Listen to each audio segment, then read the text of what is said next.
Bonjour, dans cette vidéo on va s'intéresser au vocabulaire lié aux équations et regarder aussi comment on teste une valeur.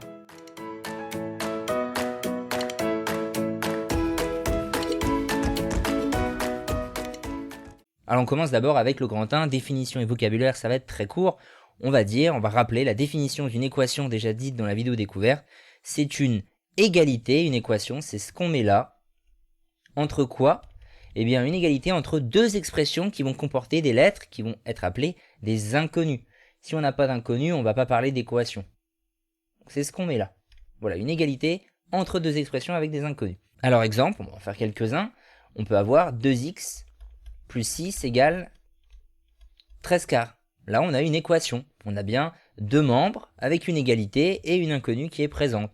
On peut avoir 7t égale 8. Ça aussi, c'est une équation avec une inconnue. Et enfin, plus courante, la plus complète possible, c'est par exemple 2x moins 7 égale moins 4x moins 8, admettons. Là, on a aussi une équation avec l'inconnue présente dans les deux membres, le membre de gauche et le membre de droite.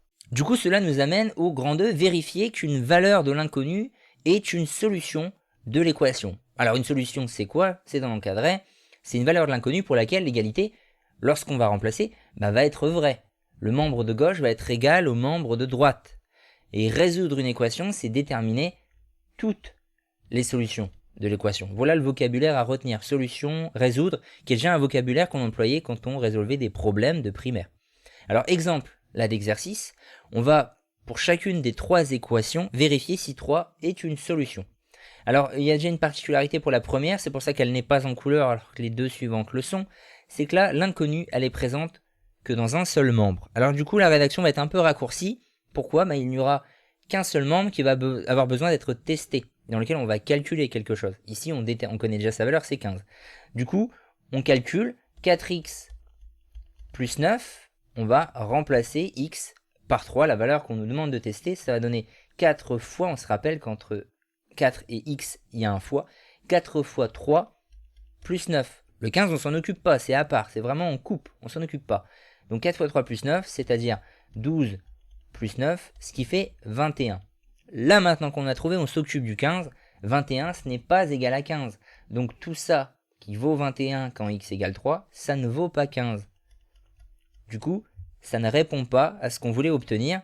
3, ici, n'est pas une solution de l'équation, puisqu'on n'a pas obtenu 15. On passe à la deuxième équation. Là, pour le coup, j'ai mis deux couleurs différentes puisqu'il va y avoir l'inconnue qui est présente dans les deux membres, à gauche et à droite. Donc on va bien avoir deux choses à tester. Pour plus de clarté, je le fais en couleur. On teste le membre de gauche. Donc 3x plus 8, on va remplacer x par 3. Ça va donner 3 fois 3 plus 8 avec ici notre inconnu qu'on nous demande de tester. Et donc ça donne 9 plus 8, ça vaut 17. Ça, c'est la valeur du membre de gauche lorsque x égale 3. Pour le membre de droite, on va donc faire à part, on ne met surtout pas un égal entre les deux, on ne garde pas cette forme-là. Ça, c'est seulement la forme pour écrire l'équation, pas pour la rédaction ici. Donc, moins 2x plus 9, ça va être égal à moins 2 fois 3, donc là, on a remplacé, plus 9. Donc, moins 6 plus 9, ça vaut seulement 3. Conclusion, on n'obtient pas la même valeur. Donc 3 n'est pas une solution de cette équation. On termine avec le dernier cas, ça va être le même raisonnement, on calcule séparément. Alors là c'est sur deux lignes différentes, quand vous avez de la place vous pouvez le faire sur la même ligne mais en espaçant bien. En tout cas surtout pas mettre de égal. Donc 2x carré moins 5, on va remplacer, ça va donner 2 fois 3 au carré, moins 5.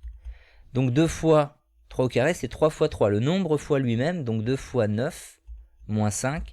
2 fois 9, 18, 18 moins 5, ça vaut 13. On calcule ensuite pour le deuxième membre, c'est x plus 10, ce qui va donner assez simplement 3 plus 10, donc 13. Ah, là on obtient le même résultat, on va pouvoir conclure que 3 est une solution de cette équation. Donc voilà, pour bien conclure, on n'écrit surtout pas le égal entre les deux, il faut calculer séparément, sinon on va écrire une bêtise.